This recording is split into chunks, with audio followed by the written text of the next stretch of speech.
Welcome to Sensible Health Solutions, the show where we simplify health and wellness. Join your hosts, Haley Fields and Dr. Scott Luper, as they share practical tips and expert insight to help you navigate common ailments, nutrition, and overall well-being. Tune in for straightforward advice that empowers you to live a healthier life. Hi, I'm Dr. Luper, and today I want to go over recent health news, because recently a research article came out that discovered that most people who are taking GLP-1 agonists like Ozempic or Wegovy or tirzepatide are not staying with it. They're quitting. Depends on what age you look at, but the older people in particular are quitting the medications for a variety of reasons. And it's interesting to me because when these medications first came out, I thought to myself, bad things are going to happen. This is going to create problems, because I've seen this over and over again with other medications that come out, and they do something, and so they're powerful. And I don't want to take anything away from these GLP-1 agonists. They really do work. They are the real deal. If you want to lose weight, you take them. The chances of you losing weight is better than any other medication that there ever has been, with fewer side effects. So they're excellent, except for they do have side effects, and they do have limitations. And it took a while for people to kind of figure out what those were, and they have now, and now most people don't like it, and they don't want to take it. So before I talk about the reasons why people are quitting, let me talk about what these medications do, why they're so popular, why they're so effective. And what they do is they lower your appetite. They make it to where you don't want to eat as much. And if you don't eat as much, it changes your chemistry, it changes your hormones, it changes how your body functions, and it makes it to where your weight comes down. It's not that dissimilar to doing a gastric bypass operation. That's the operation where you take your stomach and you pinch it off, and take a large stomach and make it small, so that if you eat too much, you get stomach pain. And so there's a feedback system where you don't want to overeat, and so you don't. And so you lose weight. So the weight loss of doing a gastric bypass is astounding. It's extremely effective. But the problem with that is over time, people, they like to eat, so they eat a little teeny bit more than they did before, and their stomach stretches, and they eat a teeny bit more, and they eat a teeny bit more, and then after a number of years, people gain the weight back. Not always, not everybody, and not all the weight, but generally speaking, people will gain weight back when they do the operation. The GLP-1 does a similar thing, except for not with surgery, it does it with medications. And what it does is it slows down your digestion. And so food lingers in your digestive system longer than it normally would. And so you feel full, and your natural instinct is not to load more food on top of the food that you already have. And so you eat less. Now, that's not the only reason they work. There's some hidden mechanism that somehow decreases cravings, because it's been discovered that these medications can also be used for addiction. They're doing research on this right now, and so it's got a whole potential to really improve people's treatment for addiction. Certainly food is addicting, so it kind of fits in there. But there's this fundamental slowing of the digestive system that results in you eating less and losing weight. It doesn't last. It eventually wears off, and the weight loss is most marked in the first few months of taking the medications. And then what happens is your body gets used to it. I mean, this so often is the case. We mentioned that with the gastric bypass operation. Your body gets used to it. It adjusts, and typically within a year or so, could be as early as 9 months, or could be as late as maybe 15, 16 months, the body quits losing weight, and you just level out. And then, in theory, you keep taking the medication so that you don't gain the weight back. But in fact, most people quit. They don't want to take it. And most people are quitting before they even get to that point, for a variety of reasons. Let's go over the reasons why people are quitting. Reason number one, because it gives you an upset stomach. Now, when you slow the digestion of food down, there's a good chance that you're literally not going to digest your food, that it's going to make the entire circuit through your digestive system without getting all the way digested. Now, if you send partially digested food down into your lower intestine where the bacteria are, then they treat it as free food, and they eat it. They ferment it. And in the process of fermenting it, they make bubbles, for one thing. And so the bubbles make you feel queasy and upset and burpy and heartburny, maybe nauseous, right? They also, the organisms take what they want from that food and use it, and then they poop out what they don't want because they don't want it. It's the nasty bits of whatever the food is. So now you've got this nasty crap. Is that the right word? I think that's what it is. Waste material that the bacteria generate in you, and your body has to deal with it. And so many people get upset. I mean, they get like upset stomach, but they also get emotionally upset. It turns out this toxic crap is irritating to our brain, to our body in general, but our brain is specific, and it makes us more moody and, irritable and sad. And there's all these emotions that go along with this. And people don't like that. And so they know they don't want to do this, and so they quit taking the medication. The folks that are more susceptible to this are older people because their systems are weaker to begin with. Now, young people have a lot of excess capacity in their digestive system. If you weaken their digestive system, they can still digest because they got extra capacity. Whereas older people, don't have that capacity. Our ability to digest goes down as we age. Our ability to make digestive enzymes goes down as we age. Our ability to do all the things that are involved in digestion go down as we age. And so the digestion is less robust.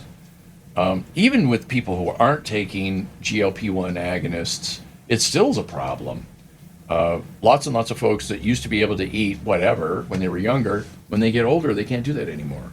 I'm one of those people. When I was younger, the pizza I ate was usually in pizza sizes. I mean, I'd eat a pizza, the whole thing, or two, depending on how hungry I was. And then I got older, it was like 25, and I couldn't do that anymore. I started getting heartburn, and my life was over as I knew it. I mean, it started a whole new phase where, it's tough getting old at 25, but I kid you not, that's when it started, when I was 25. And so me, like so many of people in general, so many of you all watching this thing, notice as you get older, your digestive system gets weaker. So the appeal of losing weight is very strong, and the medications work. They actually work when you lose weight. Not always, not 100% effective, but more effective than anything else that's ever been invented. So that counts for something. But if you take a weak digestive system and you further weaken it, chances are you're going to suffer. You're going to blow up. You're going to get toxic. You're going to get moody. You're going to feel poorly. You're going to get headaches maybe.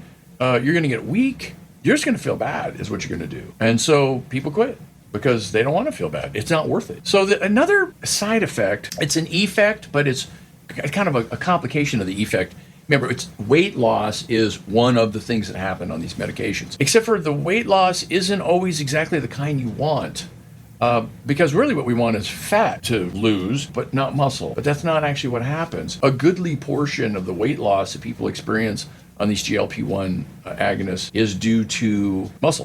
It's about 35% of the weight loss is muscle. Now, again, if you're young and you got a lot of extra muscle, you got plenty more to go on. But if you're older and your muscles are already declining and you lose what little muscle you have, it really makes a difference. They tell a story in the research of a fellow who is in his 70s, and he's had a lifelong passion for doing medieval battle recreations where he puts on armor and gets a sword and a shield and goes out and whacks on his friends. He had to quit. He took Ozempic or one of the similar ones and lost weight for sure and lost muscle for sure and couldn't play the game anymore. Now, admittedly, the armor he was wearing weighs around 90 pounds, and the sword is a big, heavy thing. So it took a lot of muscle for him to do this thing. But he was able to do it, for years. He trained for it, and it was strengthened to that particular task to have fun, and had to quit. He quit taking the Ozempic and did not get his muscle back. It didn't it just grew back again. Once you lose it, it's really hard to get it back again. So that was a fail. I was definitely taking the medication, hoping to get something out of it, getting that thing and not really realizing at what cost it was going to be. So I want to take a moment and talk about how to lose weight, like for real, because there always has been and always will be some kind of gimmicky thing for losing weight. Things come and go, trust me, without a doubt. Within the next year or two, something else is going to come along. It's going to be a weight loss thing. And everybody's going to be super excited about it, and then it's going to blow up somehow, and they're going to have complications that people didn't anticipate. It happens over and over and over again. So let me just say, here's how you really lose weight. The way to actually lose weight is you have to change your hormones. Hormones dominate weight gain or weight loss. There are people who cannot gain weight. They can eat as much as they possibly can all day long and they don't gain anything. Why? What is the deal? It's because of their hormones. Their hormones won't allow them to gain weight because in order to gain weight, that is to put on fat, you have to have hormones that dictate whether you're going to gain weight or not. Otherwise, it just doesn't go on. And so people think that weight loss has to do with calories in and calories out, and that's the basic math, and there's no escaping it. And I want to assure you that is not the case. Now, calories do affect hormones, and that's how they make a difference whether we gain weight or not. It's the hormones that dictate whether you're going to gain weight or not the calories. There are people who have their hormones broken, and they can eat very small, calorie diets, 1,000, 1,200 calories a day, 800 calories a day, even down to 500 calories a day, and gain weight because the hormones are broken, they're stuck on, and then they gain weight anyways. There's a story of a fellow who was grossly overweight, and his doctor didn't believe he was actually following his diet, so checked him into the hospital and had the hospital feed him a 500 calorie diet a day, 500 calorie a day diet, and he gained weight, to everyone's amazement. So his hormones were broken. It wasn't the calories, it wasn't his diet, it was the hormones. Now, that was an extreme case, and so those people are different. I mean, you can't, plan the world based on the extreme cases. For most people, if you change how you eat, then you get to change your hormones. If you change how you, move and how you exercise and how you miss a meal or not miss a meal, it affects your hormones.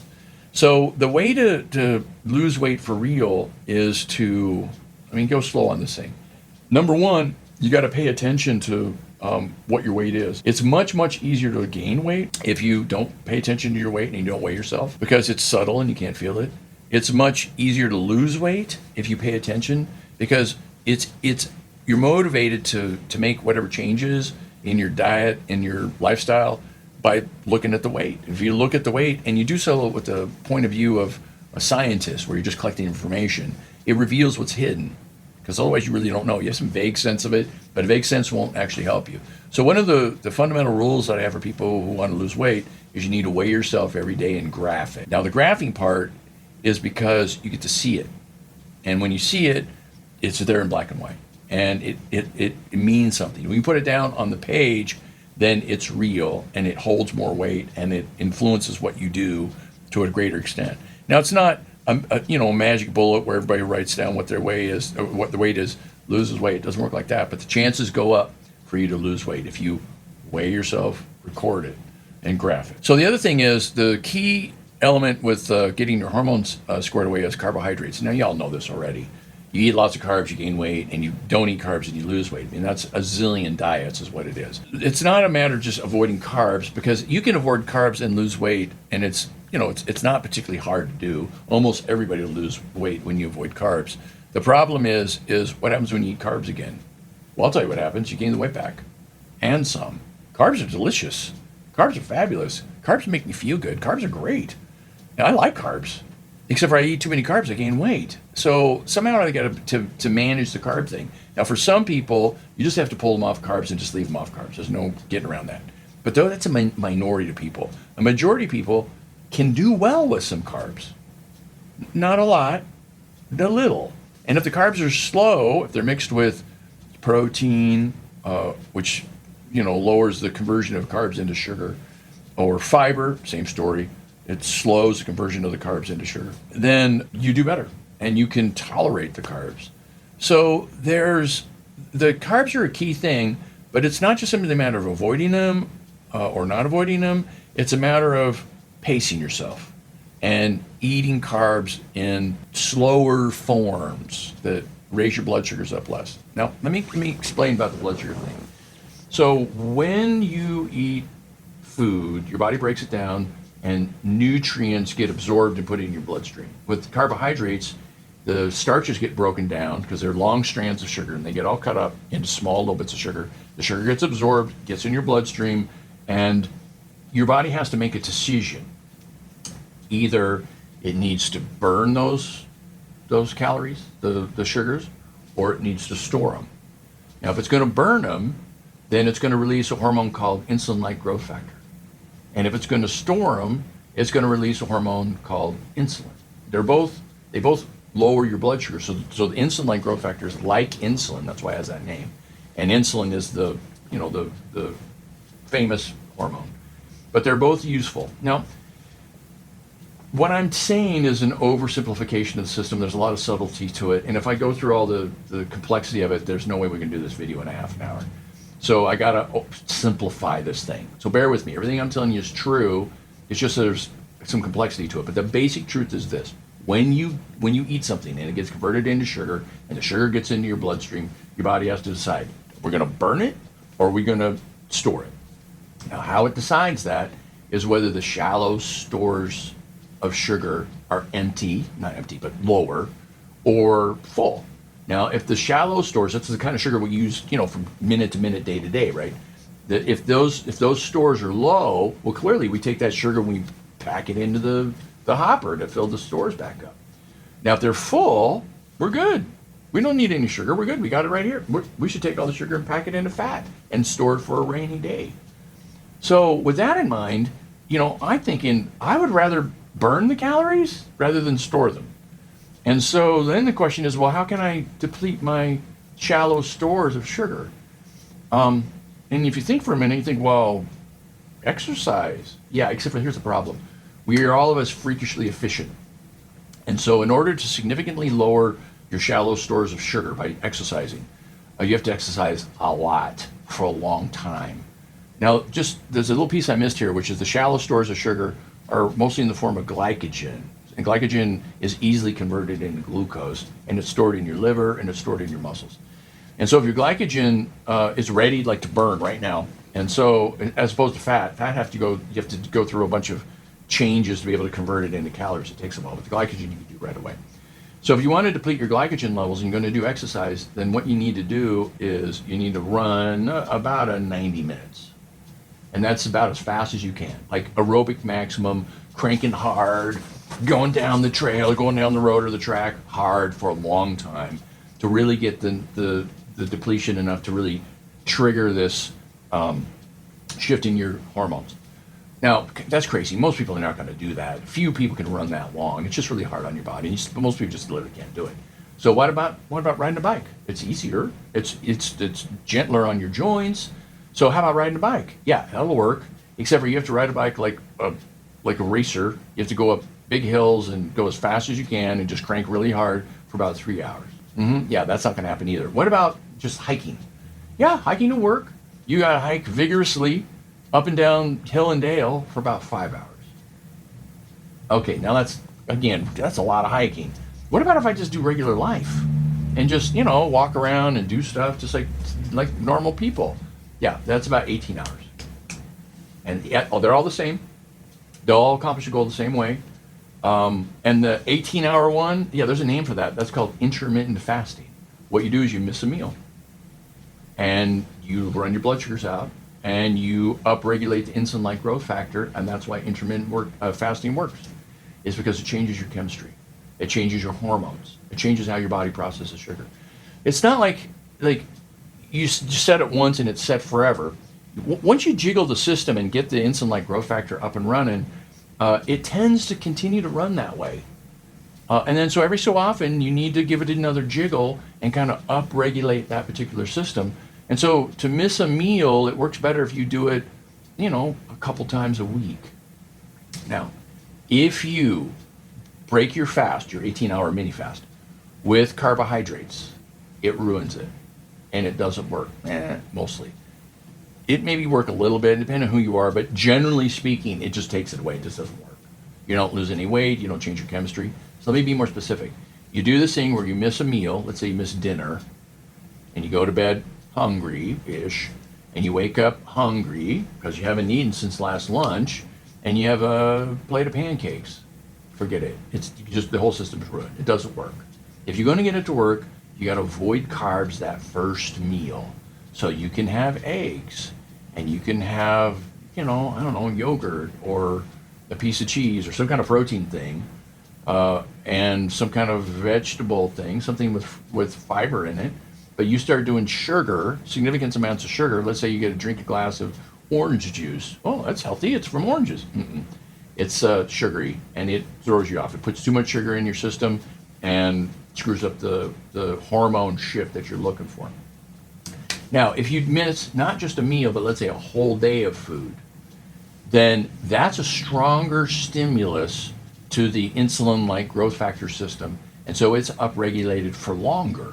So you can miss one day of eating and have the system shift for maybe a week, maybe 10 days. Now you miss 2 days of eating, it might last 3 weeks.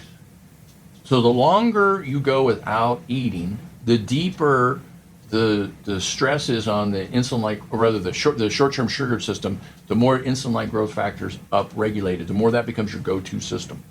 And so you just got to kind of pick your poison of what pattern do you feel more comfortable with. Some people have an easy time not eating for a day, and so they can do that and they do fine.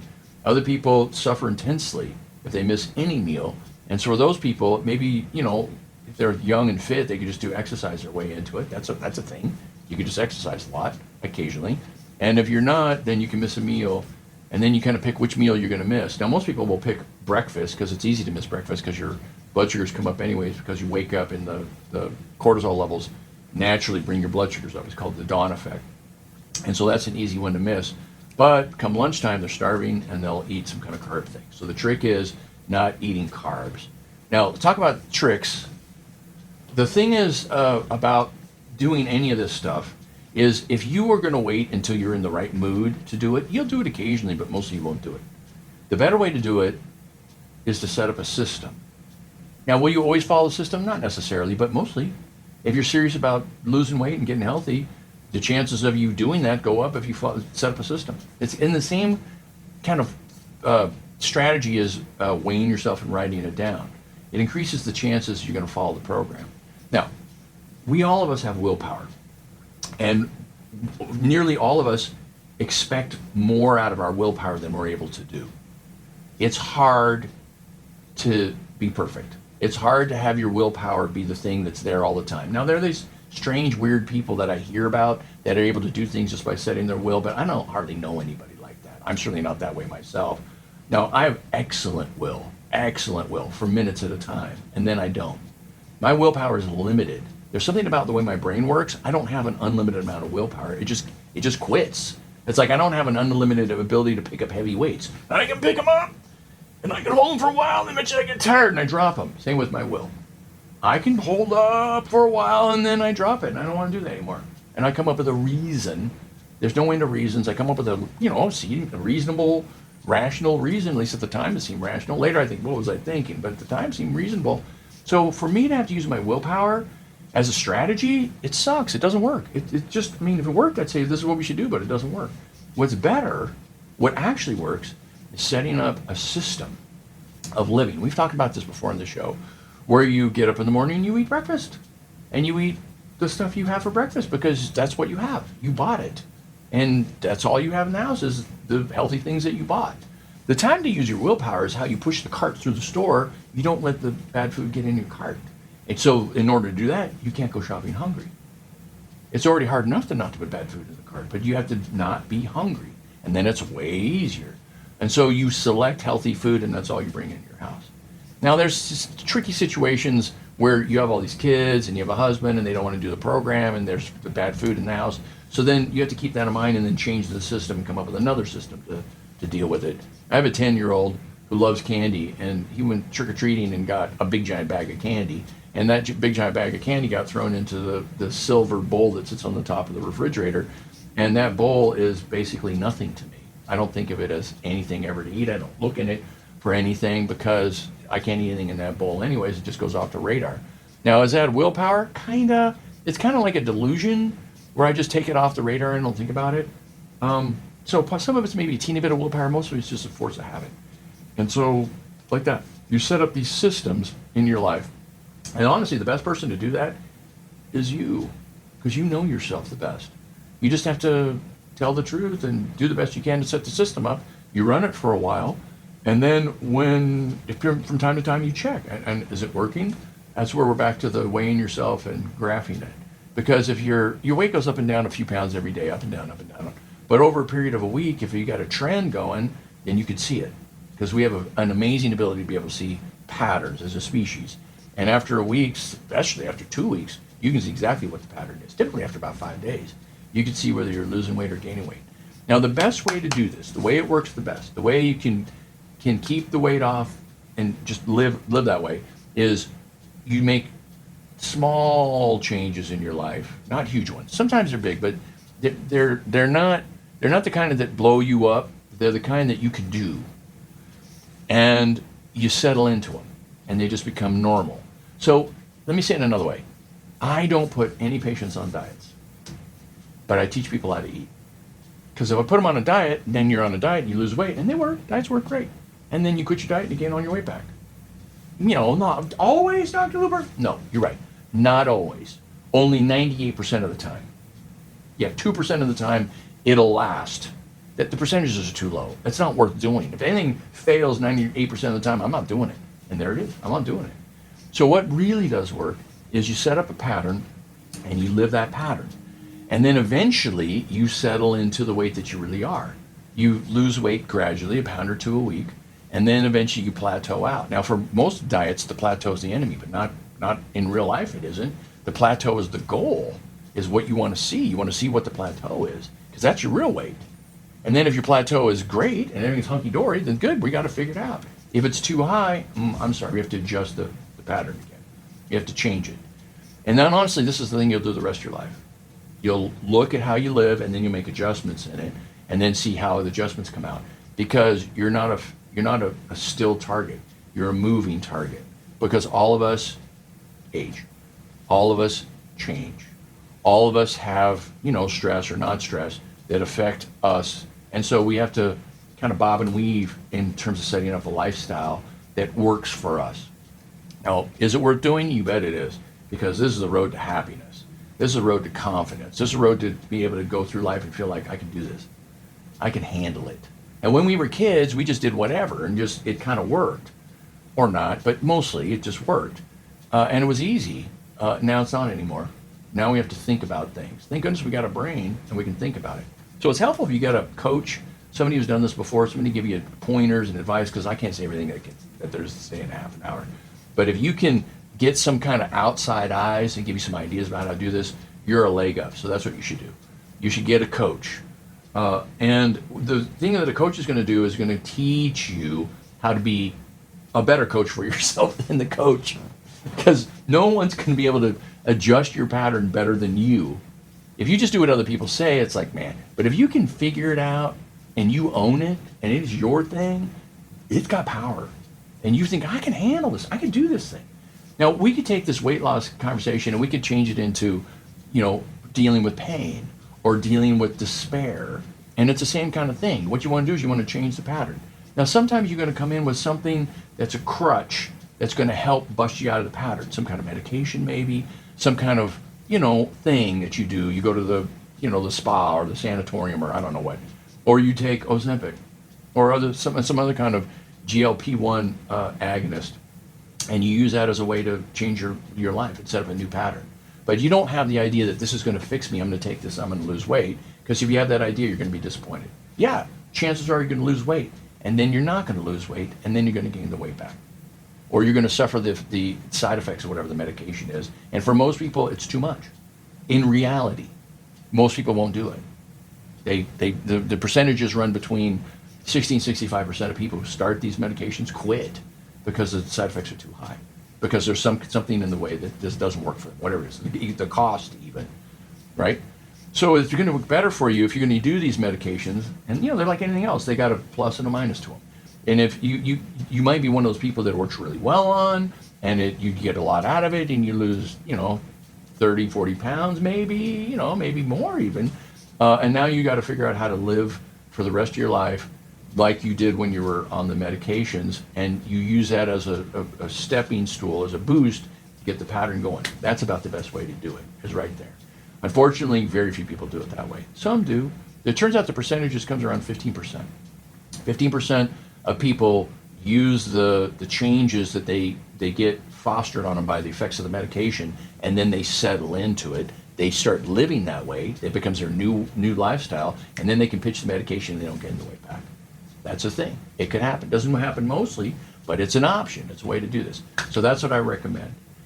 So I'm going to cut it off there. I got a lot more health things to go over, but we're out of time. Anyways, I hope you enjoyed it, and I hope you keep tuning in to our channel. Thanks for tuning in to another episode of Sensible Health Solutions.